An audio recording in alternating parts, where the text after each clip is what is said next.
오늘 우리가 나눌 말씀은 고린도전서 2장 1절에서 5절까지 말씀입니다. 저희들 그렇게 길지 않은데요. 다 같이 한 목소리로 저희들 봉독하겠습니다. 시작. 형제들아, 내가 너희에게 나아가 하나님의 증거를 전할 때에 말과 지혜의 아름다운 것으로 아니하였나니 내가 너희 중에서 예수 그리스도와 그가 십자가에 못 박힌 것 외에는 아무것도 알지 아니하기로 작정하였습니다. 내가 너희 가운데 거할 때에 악하고 두려워하고 심히 떨었노라. 내 말과 내 전도하는 설득력 있는 지혜의 말로 하지 아니하고 다만 시험에 나타나심과 능력으로 하니 너희 너희 믿음이 믿음 사람의 지혜에 있지 아니하고 다만 하나님의 능력에 있게 하려 함이라. 아멘. 오늘 우리에게 주시는 말씀입니다. 고린도 전후서로 나누는 슬기로운 성도 생활, 벌써 네 번째 시간입니다. 네 번째 시간이 됐습니다. 여러분, 인생에서 가장 중요한 것이 무엇입니까? 네, 생명을 얻는 것입니다. 생명. 예수님께서도 말씀하셨죠. 온 천하를 얻고도 목숨을 잃으면 무슨 소용이겠느냐. 네, 목숨을 잃으면 무슨 소용이 있겠어요. 부귀영화를 얻고도 목숨을 잃으면, 모든 학문과 또한 아름다움을 얻었어도 목숨을 잃으면 무슨 소용이 있겠느냐. 우리가 하는 모든 것들이 다 살고자 하는 일인데 목숨을 잃으면 무슨 소용이 여러분들이 있겠습니까? 그렇기에 다른 것은 다 없어도 이것만 있어야 되는 거죠. 다른 거는 다 잃어도 이것만은 잃지 말아야 합니다. 바로 생명이에요. 더 중요한 생명, 바로 구원의 생명, 영생입니다. 기독교는 이 생명을 말하고 영생을 보장하는 유일한 종교입니다. 이유가 무엇입니까? 바로 십자가의 그리스도 때문입니다. 십자가의 그리스도가 아니면은 기독교가 다른 종교와 다를 것이 하나도 없어요. 그저 그냥 도덕적 윤리에 지나치지 않을 겁니다. 예수 그리스도도 다른 성인들과 다를 것이 없을 거예요.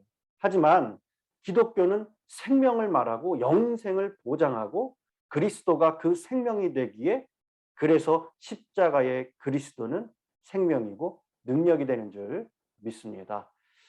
오늘 본문에서 바울은 이 그리스도의 십자가만 알기로 어떻게 했습니까? 작정했다라고 합니다.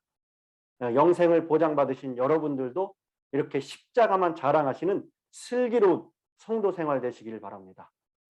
오늘 1절 말씀은 이렇게 시작을 하죠. 형제들아, 내가 너희에게 나아가 하나님의 증거를 전할 때라고 합니다. 이 말은 이 사도행전 18장에 보면은 2차 전도여행 때 고린도에서 증거한 내용을 말하고 있어요. 바울은 고린도에서 1년 6개월 동안 우리가 머물렀습니다. 바울은 고린도에 대해서 잘 알고 있어요. 그런데 바울은 고린도의 철학이나 또한 문학이나 이방 종교와의 논쟁이 아니라 예수 그리스도와만, 십자가만 선포했다라고 말하고 있습니다. 사도 바울, 우리가 잘 알듯이 똑똑했던 사람입니다. 학식이 풍부했던 사람이에요. 얼마든지 말과 지혜의 탁월함으로 복음을 전할 수 있었습니다. 그런데 왜 십자가만 자랑하였을까? 사도행전에 보면 이 바울은 고린도에 오기 전에 아덴이란 도시에 도착을 했습니다. 오늘날의 그리스의 수도 아테네죠. 바울은 이곳에서 이방인들에게 복음을 전하기 위해서 당시 사람들에게 자신의 어떤 화려한 말 솜씨, 그리고 자신의 지식과 철학, 사고와 논리로 그렇게 복음을 전했습니다. 하지만 이때 바울의 이 전도 전력은 실패하게 되었죠. 바울은 이 경험을 통해서 인간의 지혜로 복음을 전하는 것은 아무 유익도 능력도 나타나지 않음을 철저하게 깨달았습니다. 이때의 경험이 바울을 세상의 지혜를 버리고 오직 십자가에서 죽으신 예수 그리스도만 전해야 한다, 이렇게 확신을 하고 깨닫게 되었던 거예요. 즉 예수 그리스도께서 십자가에 못 박히시고 죄인들을 대신하여 죽으셨다는 사실에만 집중하기로 했던 것입니다.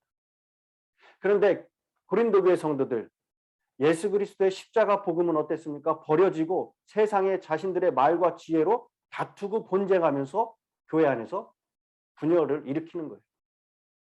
바울은 자신의 경험을 통해서 고린도 교회의 분쟁을 해결하기 위해 자신의 고린도 사역을 다시 이야기하면서 설득을 하고 있습니다.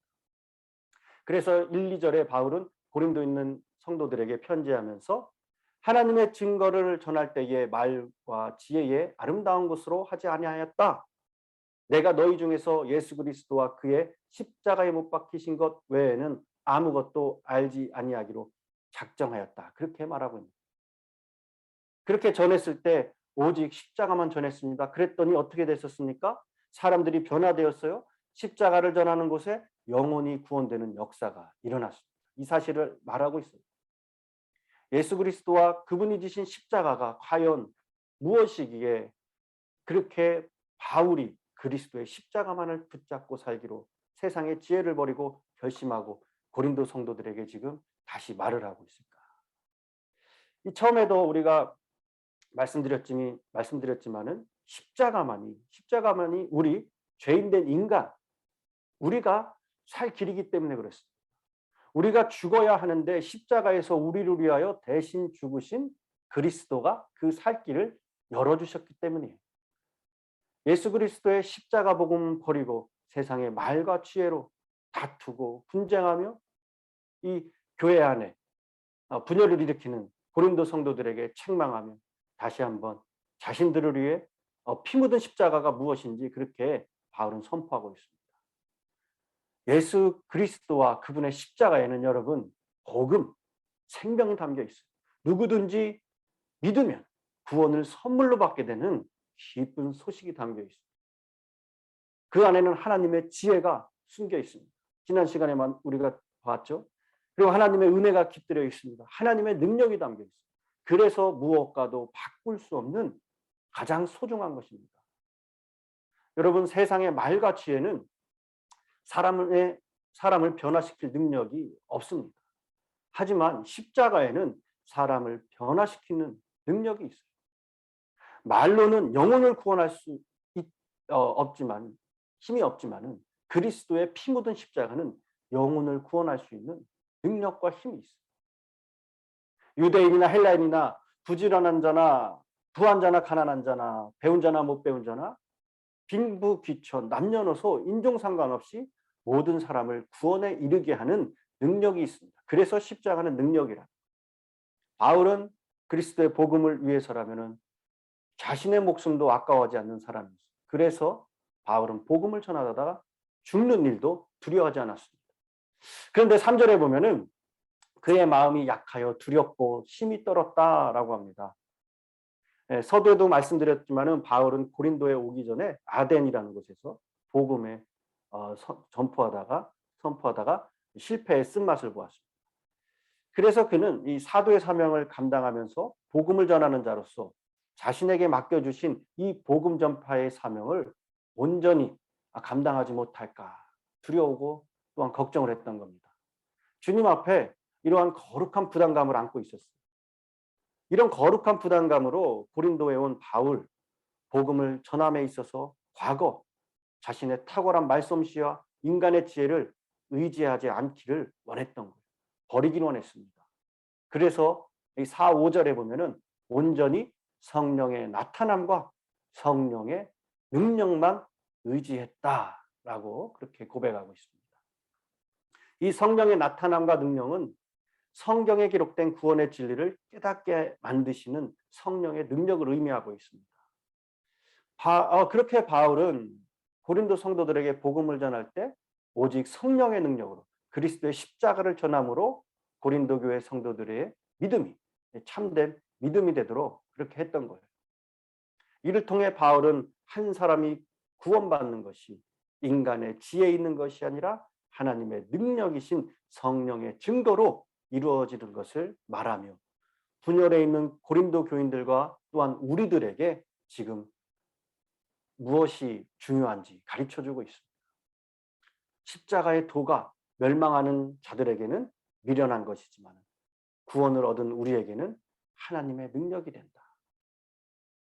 여러분, 사도 바울의 고백과 같이 우리도 주님을 섬기고 또한 교회를 섬기고 봉사할 때 내 자신의 어떠한 인간적인 말과 지혜를 의지하고 말하는 신앙이 아닌 그리스도의 십자가를 드러내고 철저하게 성령의 능력을 의지하는 슬기로운 성도 생활이 되시기를 간절히 축원합니다. 아이작 와츠라는 사람이 있습니다. 아이작 와츠. 이 사람은 키가 서양 사람들에 비해서 굉장히 작았습니다. 150cm도 채 안 됐던 것 같아요. 아주 그냥 초등학교 어린 아이들 정도의 키죠. 그리고 눈까지 굉장히 작았습니다. 그리고 피부도 굉장히 남달랐어요. 달랐어요. 그래서 이 외모에 대해 굉장한 컴플렉스를 갖고 있었습니다. 굉장한 많은 어려움을 당했어요. 사람들에게 놀림을 당하고 심지어 사랑하는 여인에게까지 거절을 당했습니다. 그러다 보니까 평생을 독신으로 살았어요. 그렇게 그는 늘 자기가 어떤 존재라고 여겼냐면은 나는 벌레와 같다. 벌레 같은 사람이다. 그런 존재라고 생각을 했습니다. 그는 신앙이 있었지만은 그렇게 외모로 인한 심한 고통을 받고 거기서 헤어나지 못하고 있는 거예요. 그런데 어느 날 이 바울이 말한 성령의 나타나심과 성령의 능력이 그에게 머무는 체험을 하게 됩니다. 이 성령의 나타남과 능력이 무엇이었는가? 구원의 진리를 깨닫게 만드시는 성령의 능력이라죠. 그때 그의 심령에 성령의 그 예수 그리스도께서 자신을 대신해서 십자가에서 살을 찢기시고 피 흘려 주셨다는 그 십자가의 십자가의 그리스도를 다시 깨닫게 되고 참 자유가 무엇인지 그리고 참 감사가 무엇인지 그 은혜와 그 사랑에 감격하게 됩니다. 이 성령의 은혜로 시를 쓰게 되었고 바로 그 시가 이 찬양입니다. 저희들 영상을 보시면서 2절까지만 한번 같이 찬양해 볼까요?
네.